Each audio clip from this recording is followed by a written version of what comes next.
Hey everybody, thank you once again for joining us on the Dancing Sober podcast. I really appreciate all of you listening out there in the world. For those of you that are watching on YouTube, I'm looking at the list of people here that we have, and I can tell that some of you have not subscribed yet. So please, if you haven't subscribed, hit that subscribe button.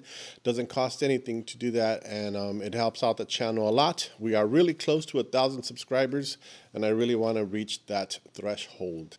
I want to thank you all for listening. I really do appreciate you allowing us into your life every week. So thank you for that. I want to thank Espacio 1839 for allowing us into their spot here and letting us do the podcast out of here every week. We really appreciate them. Please come visit Espacio. It's a dope little store out here in Boyle Heights on 1st Street. The address is 1839 East 1st Street, just like down the block from the Mariachi Plaza if you haven't been out this way. And check out their website too. You can order from anywhere and have it shipped. And so let's get into this week's episode. Our first guest from the world of hip hop. Ladies and gentlemen, please welcome Vel NIne to the studio. Hey everybody, welcome back to the Dancing Sober podcast. And today we have somebody from a little bit of a different artistic world. Most of my guests have been people that I know from like my days as a musician and also my days as being around artists, etc. But today we have somebody from the hip hop world. So ladies and gentlemen, welcome Vel NIne. Yes, thank you for having me. Vel NIne, Vel NIne, Vel NIne Suprema. Tell me a little bit about how that name... Prima Donna, I don't know. I just, whatever rhymes, Prima Donna. honestly. Tell me a little bit about how that name came up. Well, it started, like, I feel like Vel is the basis, and then, like, all the other attachments are just, like, how I feel that week. But really, it's Vel NIne. Okay. Yeah. But how did Vel NIne come from? Because your name... It's like my name is, like, completely different. Yeah. Which everyone always like trips out on that, but it's it comes from like sort of like graffiti. So I just kind of chopped it and made it like my entertainment name, I guess. Nice. So what I like to do in this show a lot is, of course, I like to go back to like youth and stuff, and this is our first time meeting in person, and we've only had like minimal contact to get you here. Yeah, super minimal. So I'm very happy and excited to be here, but also like I know so little of you because there was like not a lot to find on the internet. Yeah, I know. But I want to tell a story of how I came across your music. Okay. My daughter introduced me to Eddie Zuko. I love Eddie. I loved him, right? So I started playing him all the time. And then, eventually Spotify will like give you a related artist, and you did a song with Eddie Zuko. We did, yeah. Which was dope. And so then one day somehow... There's a video for that song too. Yeah, I've seen it, yeah. One day somehow that Spotify connection took me to your song Mija. Oh yeah. And I was like, makes sense. What? Thank you. Who wrote this? And then I started digging. And I just became an instant fan. Like that song just like knocked me out, and it's so short. It's really just one verse with a little bit of chorus in the beginning and the end. It's an amazing song. It's beautiful. It hit me hard because like I also have a daughter. That's she's in her 30s now, but she's still a Mija, and it's perfect. I sent it to all my nieces and my daughter like immediately. It's a beautiful song, and I immediately also used it on Instagram on a track, on a little reel. But yeah, that's the song that like got me into you. Then I started to listen to all your stuff and just have been doing deep dives into just playing your music for hours. And sometimes I ride my bike around with a speaker. I'm one of those weird guys that just is bumping bass. But I really like to have a soundtrack, and I think it's funny sometimes when I'm like cruising and it's like it's like this old dude with the beard and a beanie just like bumping like female rappers throughout. Oh, that's the best. Throughout LA. But yeah, thank you for your music. It has been really good listening to it. Thank you. So that being said, we will get back into your music. That's how I discovered the sounds of Vel NIne. And let's get into a little bit about who you are, where you grew up, and we like to tell the story of the artist before you were the artist a little bit. So, well, I grew up in Baldwin Park. Born in El Monte, but I grew up in Baldwin Park, and I pretty much spent like my whole like childhood into adulthood growing up there. So I enjoyed it. I thought like I had a really awesome childhood. Yeah. I lived in like my grandma's house with anywhere from 4 to 8 to like 15 people, depending on who was home from quote unquote college at the time, you know. So, but like everybody in the neighborhood kind of grew up like that, so I didn't realize that we were like less financially like stable. It was just kind of normal. What year were you born, if you don't mind sharing? Or is that a secret? Well, I mean, like 90s, yeah. So you were born in the 90s, yeah. and so, it was your family. Did you have a house full of a lot of relatives in the house? Yeah, at all given times. So, and then everyone like swapped out, so it wasn't like really. I had like 2 primos that lived with me and my grandma, and then me and my mom, my dad, and my siblings all lived in one room in the back.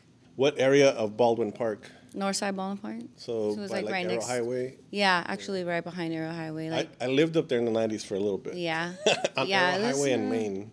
Oh my God, yeah, you lived like right by my house. We probably. I went to Holland Middle School. Okay, I was already older. a grown man, Yeah. but I remember like though we would go to like the Sena Ave Dam, and that was like our beach. But yeah, God, it's amazing. Yeah. I just love riding the bike up there. Yeah, it was good, but like now I look back, I'm like, who let us play in that water? I'm so happy I don't have like extra limbs growing If out. y'all haven't been to the Santa Fe Dam, it's like a little sketch, but it's like a fake beach. it is. It's a very, lake like, with man-made. sand. Somebody put sand there to make it feel like a beach. I know. And then there's like the sand mills around, and like it's just a lot of like holes. In that area so filled all with like all the quarries, minerals right? and stuff. Yeah. And the racing, Irwindale racing. Yeah, et cetera. the track around. Yeah.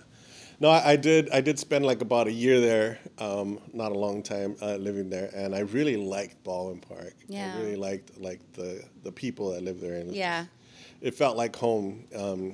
Even though I lived most of my life in East LA, Boyle Heights, but definitely enjoyed Baldwin Park when I was there, and that's where I discovered Taconazo too. Oh yeah, Taconazo. Everybody loves Taconazo. Taconazo is amazing. Yeah. They used to have. Did they have Baldwin Park pizza when you were there? I don't remember. Or did that come later? Yeah, because that was like a huge staple, like for me growing up too. Baldwin Park pizza. Damn. And then like Linda's Burgers on the corner. I don't know if they had Linda's Burgers. I don't know. They Yeah. had, like the big ice cream cone. Yeah. Yeah, there's a lot of like monuments there for a long time, and for the most part, it hasn't changed like too much. Yeah, right. It's kind of still the same kind of community, like same kind of people. untapped. Like, yeah, still community. So through elementary, you were just I played sports my whole life. Oh, you did? Okay. Yeah, so I grew up playing sports. I think because my parents were young parents, like real like mad young, like had me like at 17. Yeah. So, and then they had all my siblings were born like back to back. So they pretty much had like a full tribe by the time they were like 21. Nice. And they had to figure out what to do. So instead of like letting us run the streets like my primos, which was not a good idea, they put us all in sports. Okay. And so we right off bat we all thrived at that. Yeah. And then like my dad was like, what was your sport? I played a lot of sports, but my favorite sport to play was baseball. Okay. And I played hardball baseball because my brother, who's a year younger than me, it was easier for my parents to put us on one team instead of having me drive to softball and then. So I grew up playing baseball with him, and like it was so much fun. And my dad was always my coach. Yeah. So I was terrified of my father growing up. Because he was like the dad coach, so he would be like nice to everybody and then like be on our ass. But now me and my dad have like the best relationship. Oh, of course. I grew up doing a little bit of sports, and I gotta say, like that's one of the things that I miss the most. Yeah. Like, organized sports is. I wish that I had done so much more of that. So like, get your kids into that. It was such a life-changing thing. Like, I don't even know where I would be had I not done that, because I look at like my cousins that were my age at that time, and they like all had babies really young and gone into like other things that probably weren't suitable for them, you know. But I had such a great time growing up and playing sports. We played in like Lucky Baldwin, and I played basketball at Morgan Park. And yeah, it was really fun. We even did like cheer. My brother did football for the Roadrunners, so that was fun too. Nice. Yeah. What do you think? So at what age, or what do you think started attracting you to like hip hop? Or It was definitely middle school, which I think is like every like child's turning point. Kind of like starts to define your personalities separate from like what your parents instill in you. Yeah. But my dad always was into like hip hop, so I grew up listening to like oldies, rancheras, and mostly like West Coast hip hop. So, but when I got to middle school, I really started to divulge into graffiti. I had like another homegirl who just was like, "Oh, we should get our own names and like write in the bathroom." I'm like, "Okay." So that's what we did. We like had little permanent markers, like write our names in the bathroom. And then I just at that time like illegally downloading music on the computer was really big. So I just like went down a rabbit hole. I remember my brother was really into playing like Diablo and like video games, but when I was on the computer, I was like illegally downloading hip hop. And I just started getting really fond of like underground hip hop. Yeah. Which at the time was like Atmosphere, Sadiq, Sage Francis. Like I was a bunch of like freestyling. Yeah. Freestyling was really big. Like freestyling today means something different. Yeah. Back then it was really like off the top. So that was like my first love of hip hop. So let's separate that right now. That's a good thing to like break down a little bit. Explain that a little bit more, like what freestyle used to be to you when you were young and what it is now. It was really like being in a circle with anywhere from like 2 to 4 to 8 to like 16 people. And then without like any actual organization to it, it was just whoever would step up in the middle and start rapping. And then eventually, if they were kept going, you let them keep going. But if you can kind of hear them like slow the engine down a little, or if you were really good, you would figure out how to pass it off. You know, like, oh, I'm running out of rhymes, like this boy next, yo. So that was really fun. That was like all the raps that I were hearing. They were like radio freestyle raps by like some of my favorite hip hop groups. And then later on, not at that moment because I was still in like 8th grade, but like maybe a few years later, I actually would start participating in my own freestyle groups. So like it would be me and my homies, usually like in a room, sometimes in a circle, just depending on the situation, and like we would just rap back and forth. Like, just to give us an idea, like how many hours do you think you spent doing that? Oh, like in total or in like one night? Forever. Because in one night, we could have easily freestyled for like 3 hours straight.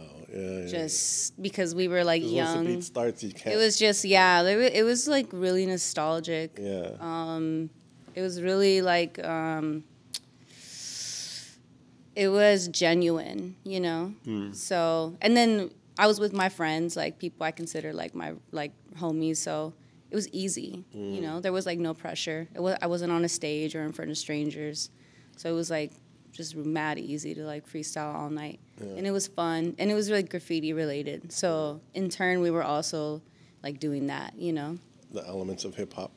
At this point, were you in high school now? I was high school. Yeah. So I started. How was high school for you? It was like, I just got through it, you know, because I had moved actually away from Baldwin Park at that time, and I moved like an hour away from where I grew up. So I kind of went through high school with like very minimal friends, I would say, which wasn't an issue because I kind of just looked at it as like, I just got to do good. By the time I got to senior year, I was already like, I had so much credits, I was able to dip school at like 10 in the morning. Damn. So I would just dip, go work some job, like some fast food job, and I would spend all my money on sneakers, which was so dumb that I think about it, you know. But I had no like real responsibility, and I would go paint with like friends on the weekends and just kind of like live a little muck life. Let's get a little bit into that hip hop. I mean, the graffiti life. Like, what were you doing out there, and like, what were you writing and? So I had like a first few names to begin with, which eventually I ended up with like the one name that really stuck out. But I started painting as early as I remember, like freshman year. And it was fun. I had so much fun. I had girlfriends that would paint, so I like really just would like seek out other chicks that paint, and we would go together. Because I had this thing where like I didn't want to paint with dudes just because like I didn't want any one dude to say like, oh, I taught her how to paint. So that was like a big thing for me, you know. Yeah, that's good. And then I eventually just made like really good homegirls in the city, and we would just go like hit little yards. But I can't believe like how much I used to like look out the window when we were driving somewhere and just specifically scope spots. Like it was ridiculous. I spent so much time like scoping spots. I could probably like tell you all of Google Maps, you know, I just loved looking at buildings. I would figure out like how to get in, and it was a lot of fun. We had so did you get up a lot and write a lot of like? I mean, you do the throw ups or? I definitely did. Yeah, I wouldn't consider myself all city because I have homegirls that are like all city, but I really like definitely put in my work. Like, and it was more of like really just enjoying the craft. Yeah. Like I really like I young, enjoyed that's fun. Yeah, days. I enjoy the act of painting, but I also enjoyed like the mischievity. Is I'm saying that word right? That comes mischievousness that comes along with it. Like I really enjoyed like hopping fences into like old abandoned buildings or schools that we weren't supposed to be in. Even like with Elmer, we used to just. I remember going to San Francisco one time and we found this like abandoned school, and there was some signs in the front that said it was like a old like abandoned military school. It was huge. And there were signs in the front that said, like, do not enter, cancerous, blah, blah, blah. We just, like, moved that sign to the side. Now I think about it like, oh, no, like, cancer, no, I don't want to go in. But it was just on some goon shit, you know? It was really, we were really goony. But I attribute that part of my life to, like, be the reason why I was able to rap the way I did, like, getting older, you know? It's interesting how you learn those things by being there. I remember somebody once asked me, like, hey, can you teach me how to rap? And I was like, you really can't teach how to rap. Yeah. Like, you kind of just, you're there, and then it just starts to bubble, right? Yeah, definitely. Yeah. So that's really interesting. Yeah, you had to, like, feel everything out first. Yeah. You had to be there. What a trip. So when did you, like, actually start, like, writing songs? Do you remember your first song? I do actually. It was like a verse. So at that point, I had been like already heavily into freestyling. I was like definitely all the way into graph.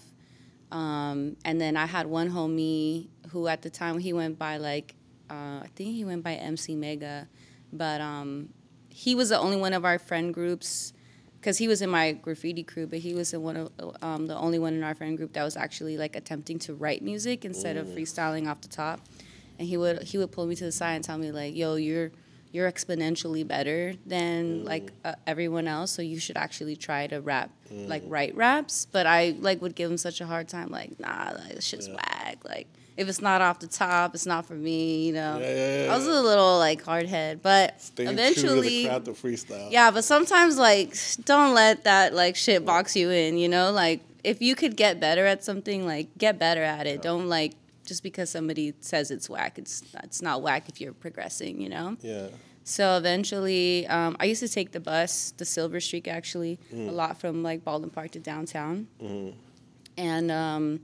That was like I had Pandora on my phone. Like God, I don't even know if Pandora's even in existence anymore, but I'm sure they are. It's out there somewhere. Some people still use it. Yeah. So I used to play like Primo beats on my phone. So it was like DJ Premier on shuffle. Oh, okay. And then I think I just started like writing like my first attempt at raps in my. I can't remember. It must have been a notebook because I remember another thing too is I was really big on like not writing in the phone but like writing out on a paper. That's good. Yeah. So I wrote like what ended up being like 11 bars because I remember when I recorded it, it's supposed to be like in bars are written like 4, 8, 12, and 16, so forth, so on. So it was 11. So sonically I was already like, something's off, but I didn't know what I was doing at the time. And, of course, they were all, like, graffiti-related bars because that was really, like, the chunk of my life at that moment. But we went to, like, our homie's crib, And he had like a little like cheapy mic set up in the closet, and his closet door was like half broken, like had like clothes all over the floor, and it was really small. It was like this. The closet might have well been this as big as this table. Yeah. So even like when they closed the door, it was like dark. I was like, oh my God. But they recorded me, and like luckily that homie at the time, he was actually making original beats. So my first experience into rapping was rapping on original beats, which isn't everybody's first experience. It's actually pretty hard for a lot of, I notice a lot of people who ask me about like, oh, I want to rap, but like, how do I get beats, you know? Because I think everyone's initial attempt at rapping on beats is like ripping already known beats off of like a Mobb Deep beat or something. Yeah, finding the instrumentals online, yeah. So I got to rap on original beats, which I feel very lucky for because I got to kind of like develop my style from there. Nice. So I used one of my homies' beats, shout out to my homie Yoshi, and I rapped like those 11 bars, and then I came out the closet, and we were like all in his tiny little room. It was like 8 people smoking a blunt. And he played it over the speakers, and like at that moment, it was just like life-changing. Yeah, because I remember looking at the speaker, and I was like, who the fuck is that? Like, that shit sounds so dope. My voice was... I feel like my voice has changed now that I've gotten older, because this could have easily been like 10 years ago. Yeah. But it was still like really strong. So it was really, really, really dope to hear myself over the speaker. And from that point on, I just kind of knew like, oh, this is me. Yeah. You know? Wow. So then after that, I would just start to write to beats and record like in my homie's closet. My first mixtape actually is called Closet Rap Mixtape because I recorded it, like most of it in that little ass closet. Is that on Spotify now? No, that may be nowhere to be found, actually. Like, that's one of those things that I find different about nowadays and back in the days. So back in the days, you would get a CD, you would get a cassette, and like I would know like, oh, this album has these songs. But nowadays, like I just listen to everything on Spotify, and I don't really know what album or sometimes it's unless not you're in like order. Unless you take the time to look at each cover. Yeah, like I like to take the time to find the album, look at it, and then listen to it in order because I think it's really important that you do that.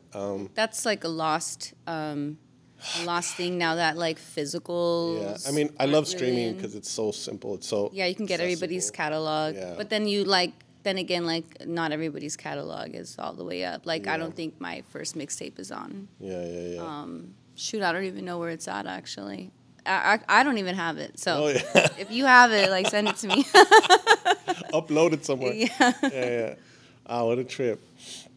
Well, tell us a little bit more about how, you started to realize, like, oh, shit, like, this is something I can do, and what are the steps that you took towards making it more of a reality? So there was... Because I got to say, like, artists nowadays put out so much music and so much visual content and so many photographs and just back in the days you would hear about an artist and they'd drop some visuals and then tour for a year or whatever. But now like you guys are literally like when I looked you up I saw so many videos. You guys have a ton of stuff. I actually like pulled back from doing so many visuals just because I'm trying to relearn like really how to tap in with my audience specifically or like people like my audience because it's so saturated at the moment. So you're trying to like streamline what your what exactly how I can cater to them in a way, instead of like investing, $1,000, $2,000, $6,000 into a music video for it to get like a bunch of comments in one day and then everybody forgets about it the next day, which tends to happen. With so much content nowadays that happens. So it's that's why people's attention, like really they only just need a 15-second clip and they're like more than satisfied with it.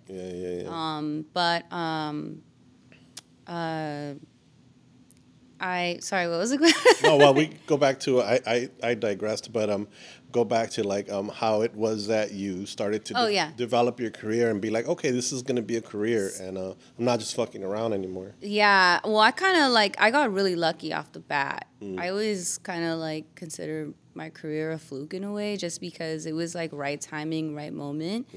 I never ever dreamed that I was gonna grow up and make music. Like that was maybe like I would have just laughed if you ever told me that, because I don't know what I was gonna do, but I definitely wanted to do like some humanitarian work or like care for, you know, people and animals. And rapping, I guess this is my form of like caring for my community, is like putting my my life through music. But I got really lucky in the beginning where I ended up on the Cypher Effect, which was a really big video of like 8 girls rapping, which was really awesome. Oh shit! So that was kind of cool too, because my first introduction to the world was with other females. And then after that, I would get booked. I like didn't even know how to do my first show, but somehow I figured it out. My first show actually was in the backyard in like Boyle Heights somewhere, and like my whole graffiti crew came and like supported me. So I've always been very blessed to have that support, really strong like friend, fan, and like family base.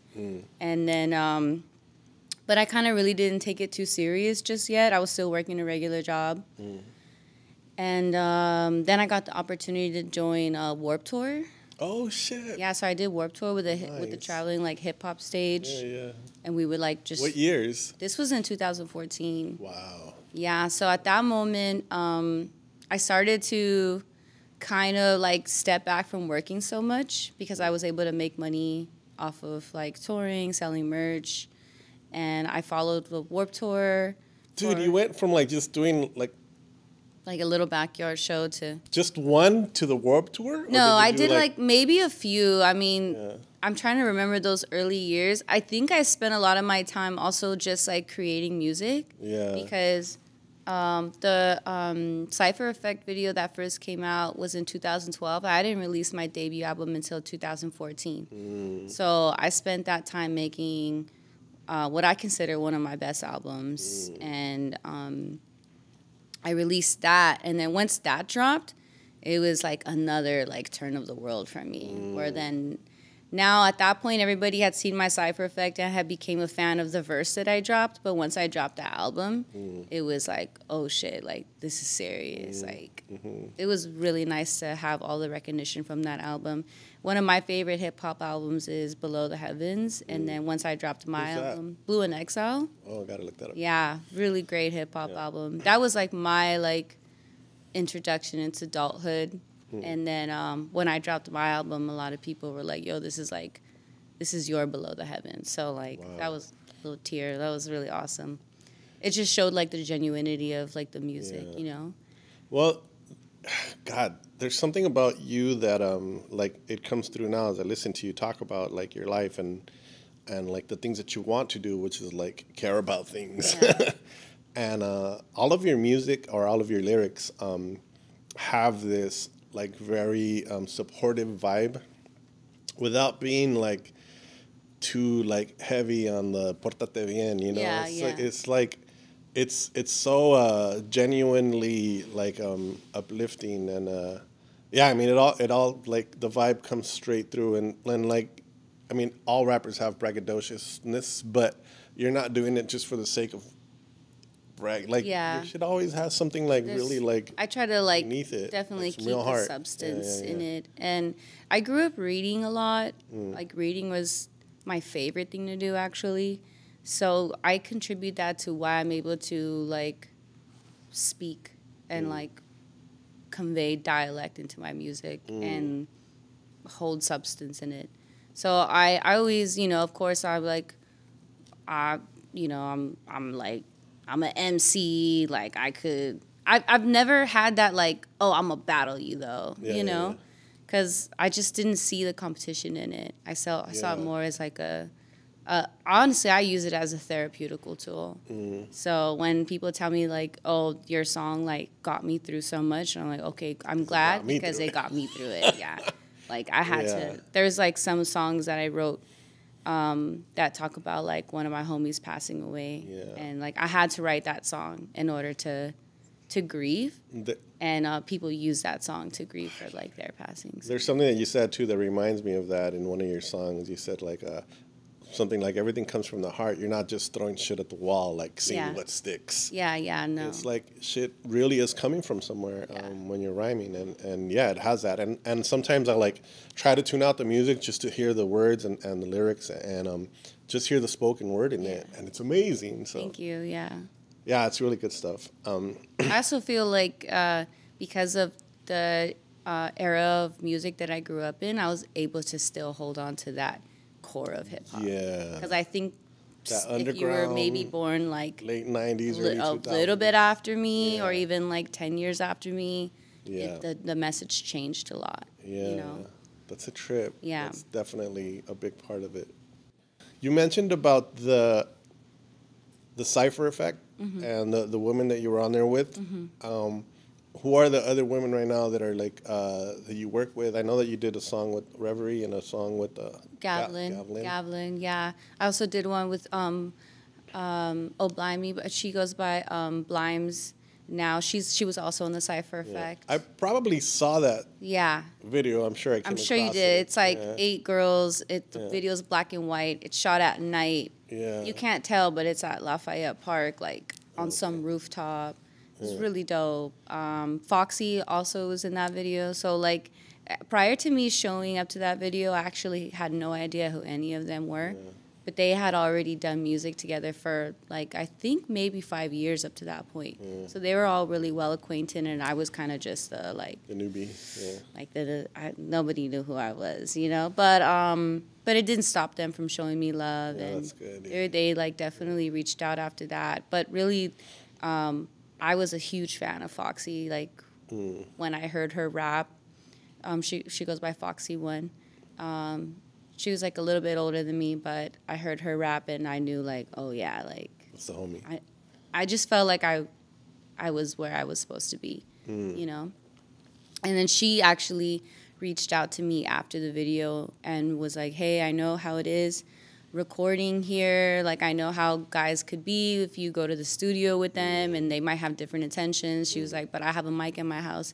If you ever want to just come record here, like, I'll record you, no problem. Sick. So then a lot of my first songs after that, I was recorded at Foxy's house. So I'll never forget her reaching out and kind of like, not necessarily taking me under her wing, but providing a safe space for me to come and like express myself without having the worrisome of ill intent. Yeah. So that was like the best thing that could Just have to have a happened. place. And then from there, I just met an abundant amount of awesome women that rap. Yeah. And it's so cool a because good we don't time really right now. we don't really consider, like, I don't walk around calling myself a female MC. I Yeah, never of course. have, Yeah, you yeah. know. But the sisterhood of it is just like, it's beyond worlds. Yeah. Yeah. So I felt like the sisterhood with graffiti, and like that just translated over into music.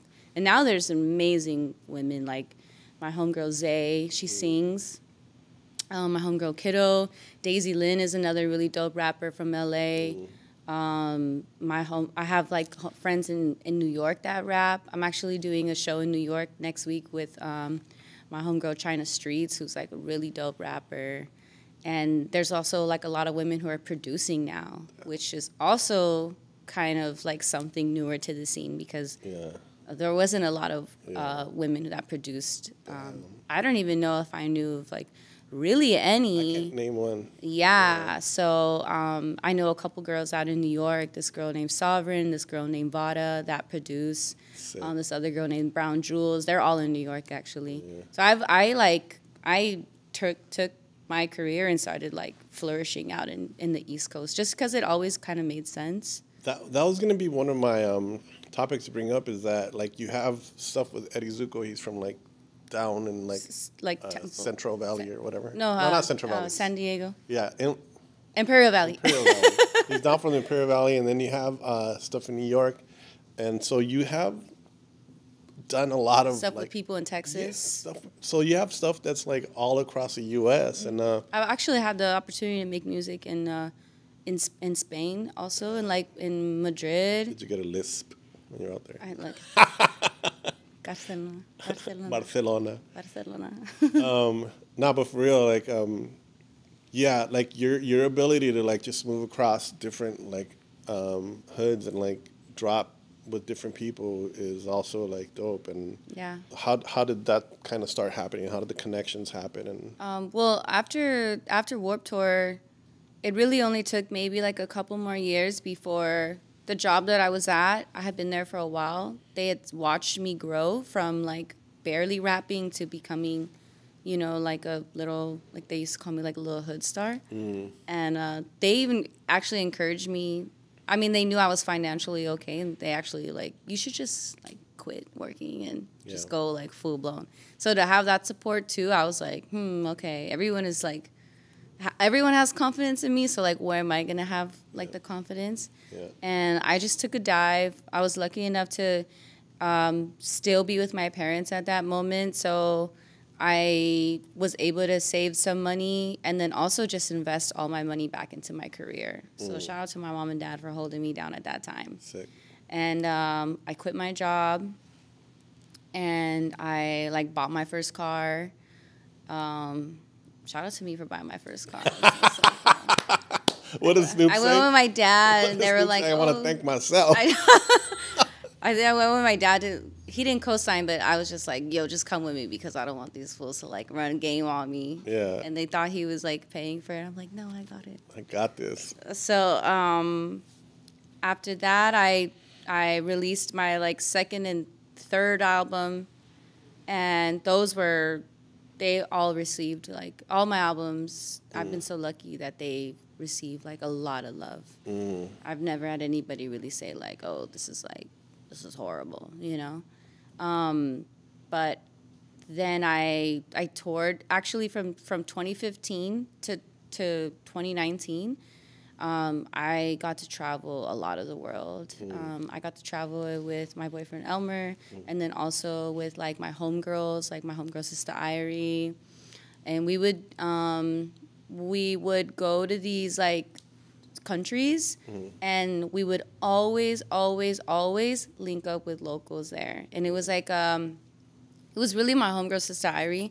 She knows so many people, so she would connect us with these people in different countries. And it would either be they would just show up and like take us to little hole in the walls. They would like bring us latas, like they would bring us like weed. Was it latas a spray can? Yeah. And then or they would like let us stay in their mom's house, you know, like these random people coming from the US, and like we would travel like backpacks. Yeah, like the big backpacks, and like that's it. And they would just let us crash. I just remember sleeping in like so many living rooms, and like I didn't mind doing that back then because again it just felt like it felt like you kind of have to like go through the mud to really start to appreciate things. Like now I needed like my own little room, you know. I don't want to stay on your mom's couch, you know. I don't want to wake up and like have one tiny little bathroom for like 7 people. Yeah. But we used to stay in hostels, you know. We just like ran it through the mud. Yeah. But it was the best because we would paint, we would do music related things. That's when I got to go record with other producers in like Madrid, and I got to go to Tokyo, which was so awesome. That was crazy, just going to Japan. Like that was unlike anything else. So I have other friends that have like toured Japan, and they say that the fans over there are like nowhere else. Yeah, they really just show up at the airport and everything. Yeah. Actually, it's so funny. When I got there was a couple girls, and they were like, "We want to meet with you," but she was like translating with me like through Google Translate, and then she came and met up with me, and she actually brought me gifts. Wow. And I think that might have been like the first time I had like somebody come in a different country and like bring me like an actual gift bag. And I can't remember what it was, but it was so cute. And we hung out with her for the rest of the time. Like, she didn't speak a lick of English.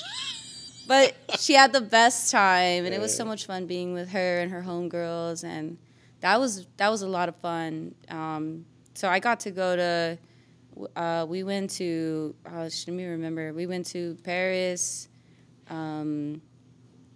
Spain. I went to... and like a lot of cities in Paris. I probably went to like at least like 5 different cities in Paris at different times. Not Paris, France. Yeah. In different times. And then we went to Colombia. We went to Where else did we go? Went to DF. Yeah. All these were with Elmer. The when I went to South America, it was with Elmer. Also, when I went to Europe, but then I went back to Europe a lot with my homegirls too. So we would go to Spain a lot. We had like a lot of friends that lived out there. Now that you mentioned Elmer, this was our connection. This is how I was able to connect with you and bring you in. So thank you to Mr. Elmer, who's also a successful really artist. Awesome. He's an amazing artist, and he's been on this show before.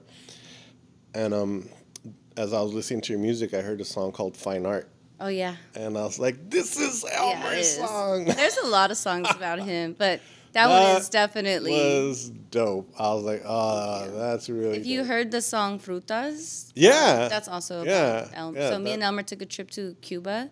Okay. Maybe like 5 years ago. And Frutas that pops that up whole all song the time on my was... Spotify. That whole song was written about like our experience staying in a Airbnb that we shared next to the like owner of the Airbnb, and she was like this little señora.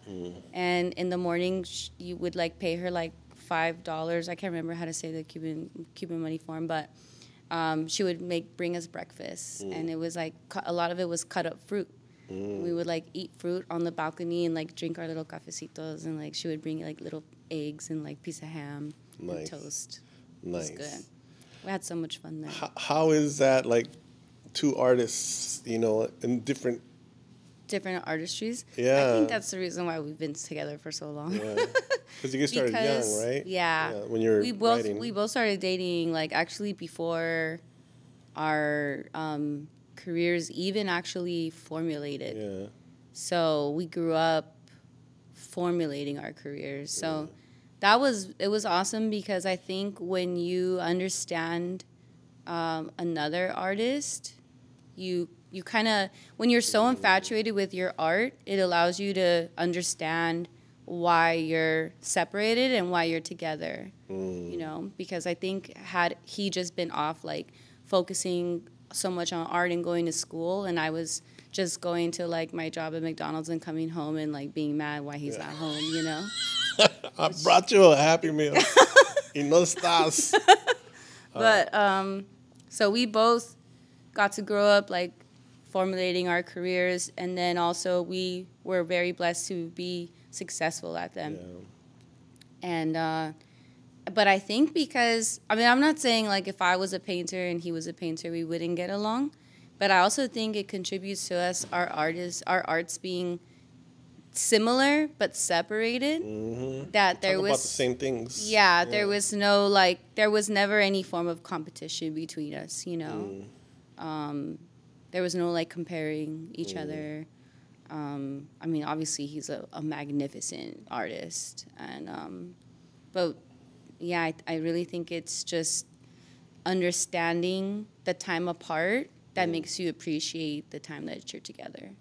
And I just suggest to any artist out there to like enjoy your partner, but also enjoy the reason why your partner is working on themselves, and you should work on yourself too. It's important. Yeah.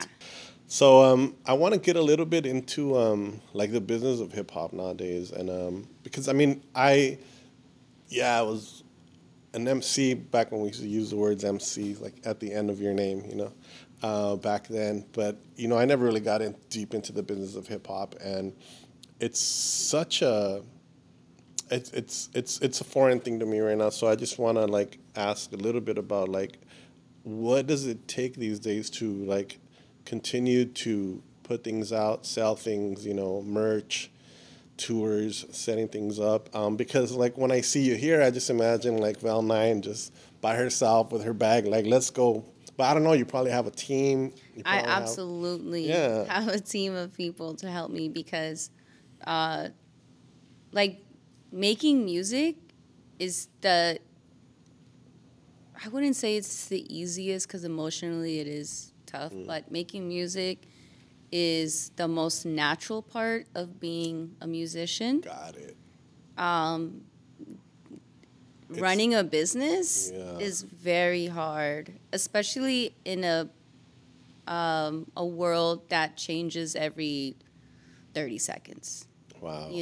Yeah. So adapting to that, because I've been doing this for about like a solid 10 years now.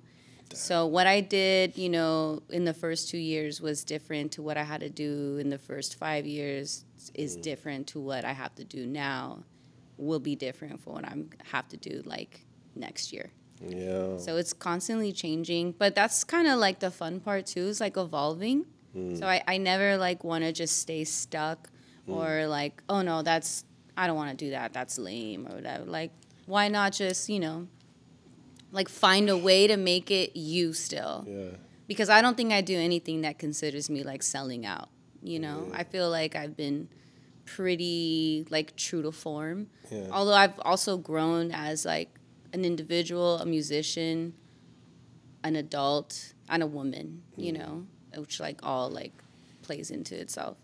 But yeah, I'm so lucky that I have a team of like really good friends that help me, that have been a part of my journey for at a minimum of like 5 or 6 years, up to like 10 years, up since the beginning. Yeah. So I have like one of my homegirls who just really believes in me, and she's like, I always call her my smartest friend, because she could just like do a word sheet like that, like an Excel sheet in like 2 seconds, like have all of my Isn't that amazing? accounting, and I'm like, I don't know, here's my receipts. Like, I wish I was better at that stuff, but then, you know, if you don't know how to do it, like, just hire somebody. Like, find somebody who's good at it and, like, offer them, you know, this is what I could give you. Like, can you help me out? Because you can't do everything is what I've really come to realize. Like, I can't be the one-woman band, you know? And I'm also just not going to grow if I don't let anybody in and, like, allow the assistance. So I have a great team of friends and just like other professionals who were like-minded, and also it helps that they like my music, because if they didn't, I would feel more like a colder interaction with them, which sometimes is fine. It would be more business, yeah. But I do enjoy working with other like-minded artists, and also, you know, as much as they help me, I help them. It's in return, and they do art as well. So like I have homies that do photography, and you know, I'll pay them to come shoot my gigs, and then from there, like they get gigs from other people. They see like, you know, they see that they're working with me, and then they'll hire them, and they're like, yo, thanks, like somebody just hired me to do. Yeah, so I really like to like bring up the people who work with me. That's why I'm constantly shouting them out. Even at shows, like, I'll tell people to follow my DJ, follow my drummer. I'm blessed to, like, be able to do shows with a DJ and a drummer now, which has made the world of a difference in my crazy. So you have sets. Live drums on stage. I have live drums. And a DJ. And a DJ. But only drums, not a full band. No, it's just drums. Yeah, my homie cool. Galactico. He's really dope. Yeah, he's really dope.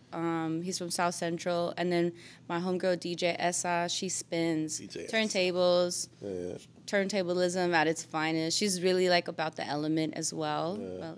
Like really, really true to the elements. And she's from Echo Park, so it's kind of dope to just have like this friend group, and we're all artists, and we kind of all like bring each other up.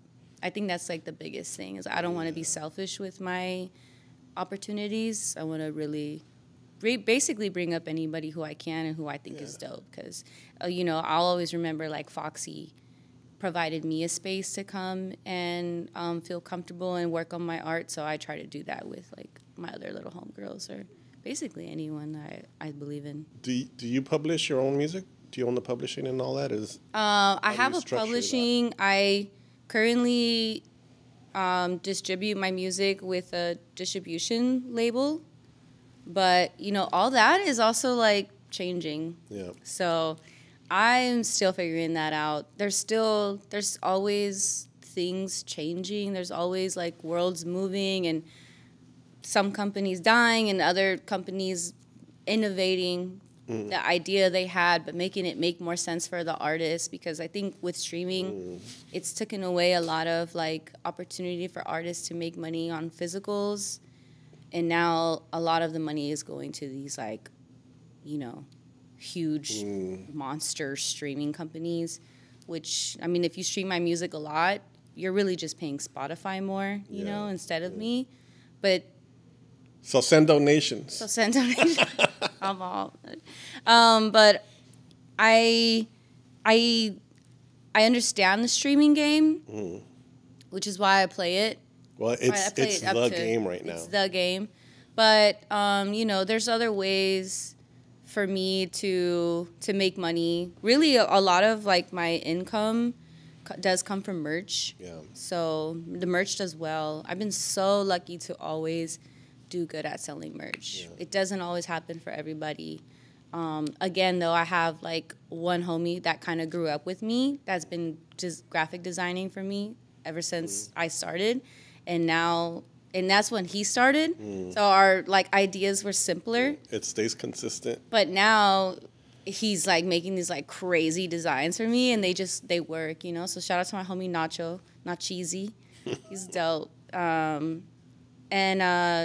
we just pushing out merch because I get paid for shows, but that I really don't consider those like that an influx of money. It's more to just cover like run the business. To run the business, yeah. So it covers like my team that I hired for the day, the traveling, the investment, like what I have to put in for that show, because I don't really just like show up to a show like, oh, no rehearsal in my raggedy ass outfit, like let me just spit some bars for you. Like I take it all into the whole thing is a show. I take the whole thing, yeah. Like after this, I'm immediately going down to South Central for rehearsal. And we're rehearsing like 3 times this week because we have a show in downtown on Saturday. So, and I've been blessed to where it's in downtown LA.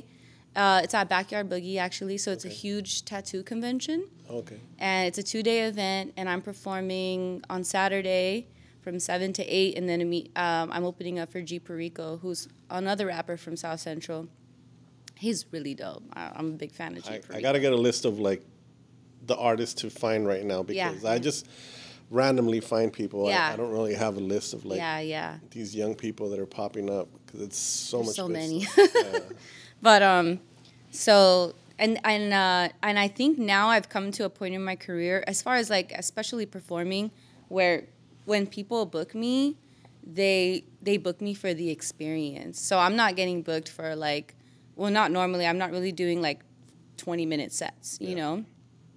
Like, I'm getting booked to do an hour set this Saturday. It's a full show. It's a full show, yeah. And, like, we put as much effort into it as we can, even down as far as the demographic of the show. So this is going to be like a tattoo convention, like 60 tattoo artists. I can't even imagine how many people are going to be there. So we're like, okay, like let's do a lot of sample based. I have a lot of songs that are sample based, like a lot of oldie sample based. So we're gonna like songs that'll catch. Songs that'll catch, that'll give like a nostalgia from anyone that's like the young hip hop head that knows me to like the older veterano that's right there with his high Speaking notes. of which, is that you singing on Cutie Pie? Yes. Oh my God. Yeah, that's me. I was like waiting for the verse to drop, like the rap verse, and I was like, wait, that's her singing. Yeah, so nice. Sometimes I sing, sometimes I like to sing. I actually always like to sing, but I don't express it as much as I rap. But I do really love to sing. Well, it works. That was with the group The Paranoias they're from South Central. So Galactico is the guitarist in that group. Okay. But he also is a sick-ass drummer. So for me, he drums. Oh, okay. Yeah. That's where your drummer came from. That's where my drummer is. So I have an abundant amount of music with that band as well, and they're a ska band. So I have like some ska songs that like just may never come out. Oh, what a trip. But they're really fun. They're fun. I got to actually perform Ska Wars with them. Maybe like 2 or 3 times. Those are amazing. Which was really dope. And shout out to the homie Muds. He's a media man, but he does it all. But he would like go cover Ska Wars, and then he had interviewed me, and he was like, "How does it feel, like just switching from one world to another? Because you're like so heavily in the underground hip hop world, and like here you are singing at Ska Wars." And I was just like, I don't know, it's fun. It's youth, you know. It's I really just enjoy making music. That's why I never try to be like boxed in. Because if I just boxed myself in, like, I probably wouldn't be nearly as, like, I don't think there's people like things, right? They know what they like. But then once they hear another song of yours that's a little bit different, but they like you, and they're like, I like this too, you know? So there's like crazy like hip hop heads that are like rapped out, and they hear one of my songs that I'm singing, and they're like, that's my favorite song from you. That's it. I'm done. I'm like, wow, you just wouldn't think, you know? Yeah. But I don't like to limit myself. I enjoy making music of all calibers. So that was really fun working with them, doing the ska stuff. That was really fun, actually. And now we're just like really trying to hone in our group where we perform these really intricate sets and really have fun with it. I definitely have an hour's worth of catalog of like really good songs that the crowd likes, but then we'll like throw in one cover of like a really cool, like I did a sold out show at the Constellation Room like 3 weeks ago, and I did a Erykah Badu cover. Sick. They enjoyed that so much, you know. Yeah. We're actually gonna perform Cutie Pie this Saturday. Nice, I thought so. Yeah, we're gonna perform. It's perfect. It's perfect For the event. Yeah, perfect. Yeah, so we're gonna perform Cutie Pie. So yeah, it's just now I'm just really trying to figure out a really great way to run my business to take it to the next level, because I've been able to grow a really genuine fan base up to this point. I want to cater to them, but also I just want to like elevate everything to the next level as far as like music, production, visuals, merch, basically anything attached to my artistry, which is it's been a journey, but I think we're there. And so that elevation of your art, your music, and everything, is that something that you like mastermind? That you do mastermind, like thinking about it by yourself all the time, or is this something that now you have like a group of people you talk with, and you're like, yo, how can we both do this? It's like it's definitely both. Yeah. Like I always have to be thinking about how I'm going to elevate myself. Not only as an artist, but also like just taking care of myself like mentally, you know, because it comes a lot of, I didn't realize as much energy I put out, I get so much energy back in, and sometimes it could be a little draining. So I'm constantly like working on bettering myself also like outside of music, but I often think about my art maybe like all the time. And but I have to go back and forth with my team. Like I'm also super indecisive. Elmer will leave me at the store if I can't choose red or blue. and then I end up choosing nothing because I can't take that pressure. Are you a Libra by chance? No, I'm an Aries. That's Libra life. That's a Libra life? Undecisive. Yeah, I can't. That's our like main. It's really hard. Yeah. Sometimes I'll just close my eyes and just grab it because you have to make a choice. It's really hard. Yeah. So so I like to go back and forth with like specifically like 2 or 3 people on my team, and I'll just kind of be like, hey, like, what do you think about this? Yeah. And they'll say, that's dope. What if you like change it like that? And then I'm like, okay, boom, because I trust my team so much. Best idea moves forward. Yes. Yeah. Exactly. I'm not like, oh, I don't like that, stupid, like I'm gonna go with my idea. No, I'm totally down for what they think, because they also have like seen me grow, and they know what I want, and they know the vision, and they also know how to like elevate me to not just do the same repetitive things, you know, like let's take it the step further. Yeah. So it really, really helps to have somebody to go back and forth with. That's dope. Tremendously, yeah. Oh. What's in the future music wise? I already have like 3 albums ready to go. Yeah, I like spend so much of my time making music and like so little time releasing it. So I've been trying to get better. I used to be the artist that would drop an album like every 2 years, but like now you can't do that anymore. You know, because your fans want more from you. Like. So I'm trying to figure out a way to give them. You said friends, and I think about it because they're your fans and your friends. My friend fans.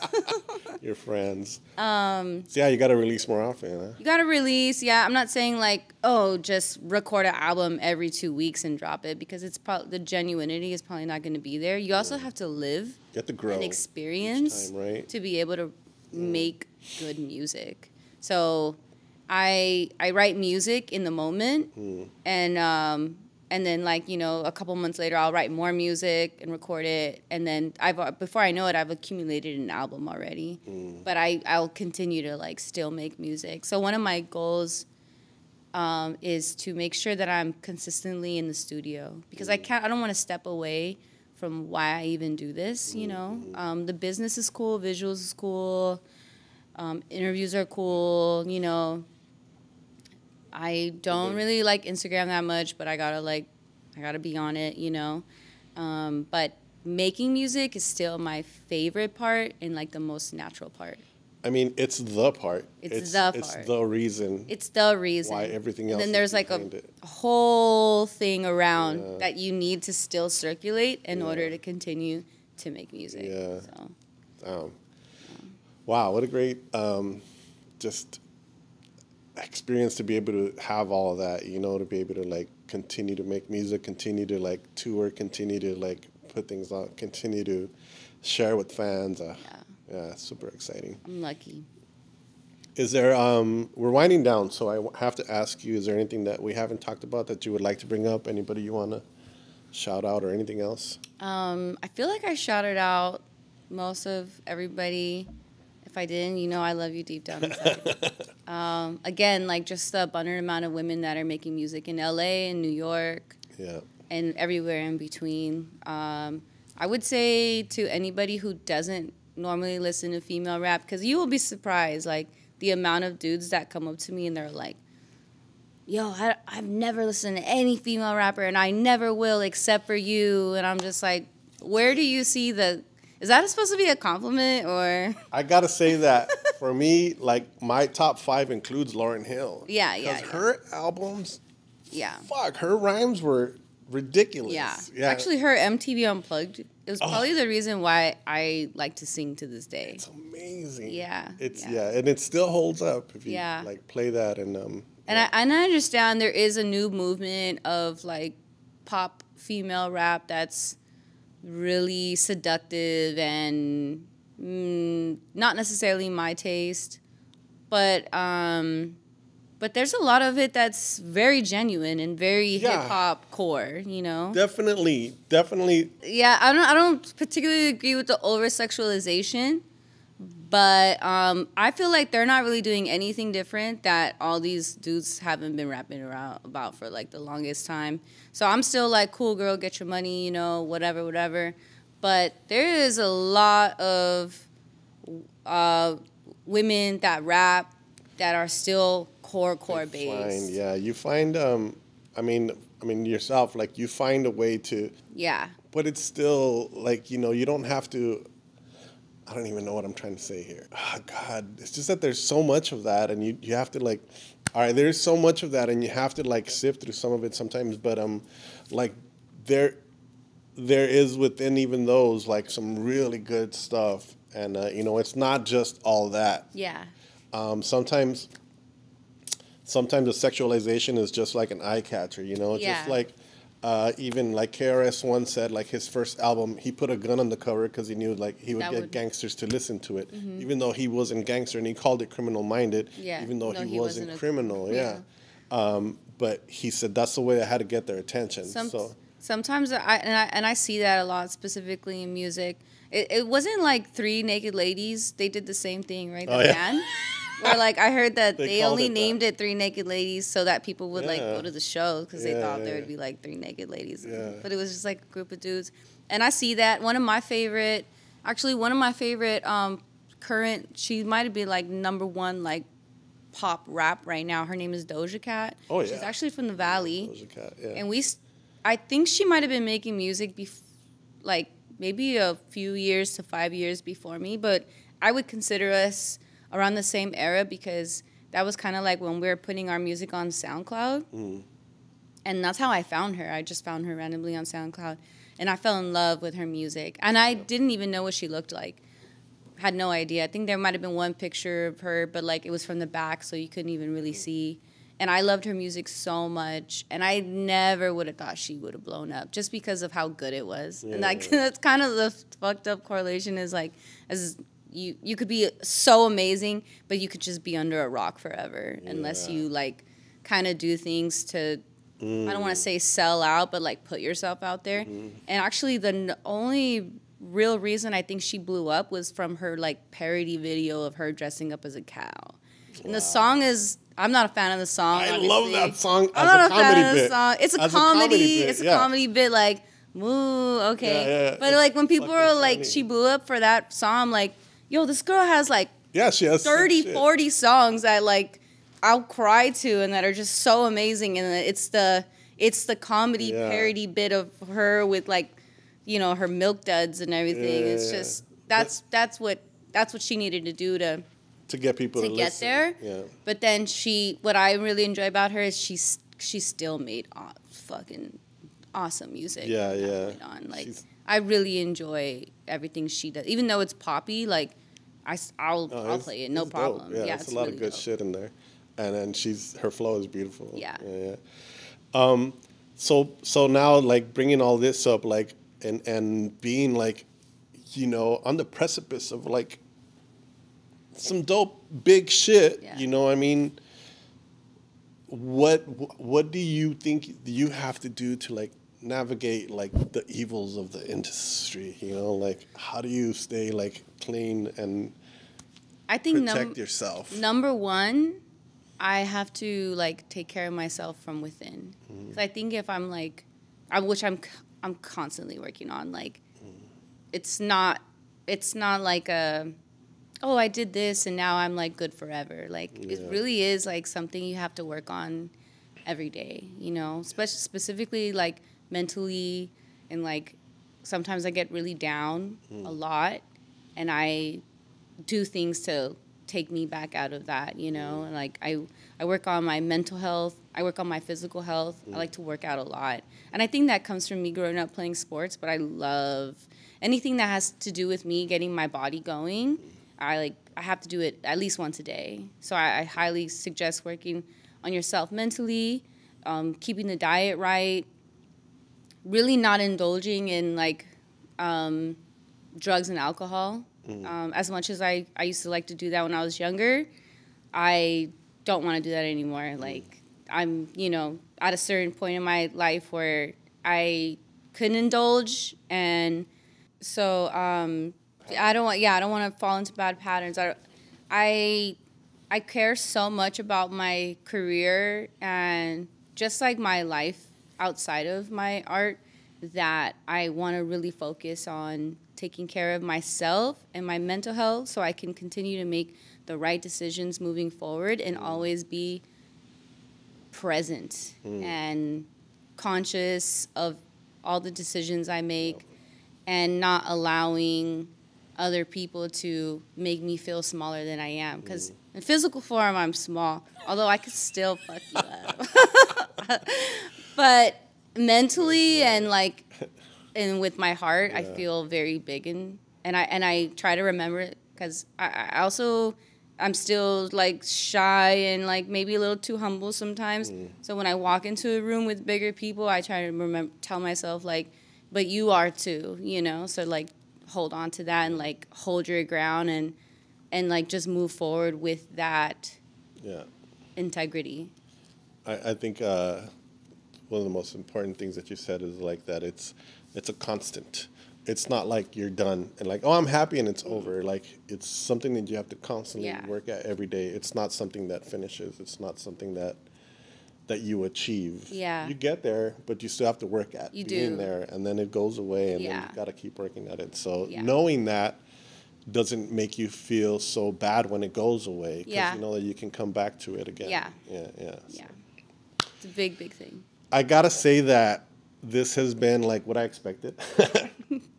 From listening to your lyrics and like knowing where they've taken me, like I'm definitely like happy to have met you and excited for like what you're gonna bring forth in the future. And God, I'm so excited to like just to see what else comes from Vel NIne. Thank you very much. Vel NIne. Yeah. So there's a question that we ask everybody at the end of each podcast, and I don't explain it anymore, but the challenge is to try to answer in one sentence. Okay.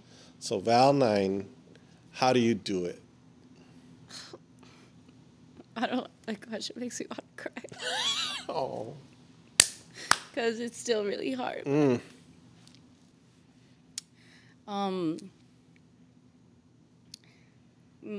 Sorry, my bad. No. So, like, kind of embarrassing, but by the grace of God and from within. Let's go. So. See you guys next week. Thank you.